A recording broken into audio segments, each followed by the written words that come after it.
আহারে দোকান রে, দোয়ান আর দোয়ানের অবস্থা খারাপ, আর বাইর দোয়ানের অবস্থা খারাপ। ফ্রিজের নিচে হানি, পুরো দোয়ানে হানি। আর আরান তো আরান আরো গভীর। এই সর, এই মিয়া এটা আরো উড়াই তো। এই হলো আমার দোকান, একটা মোবাইল দোকানের এই অবস্থা ভাই, চিন্তা করেন।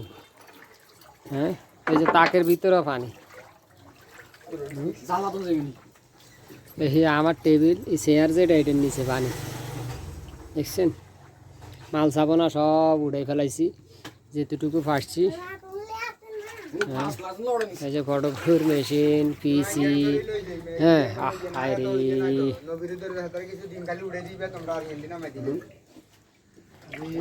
ভাই দোয়া করেন সবাই, আমি ভালো নাই, নোয়াখালীবাসী ভালো নাই, বিপদে আছে।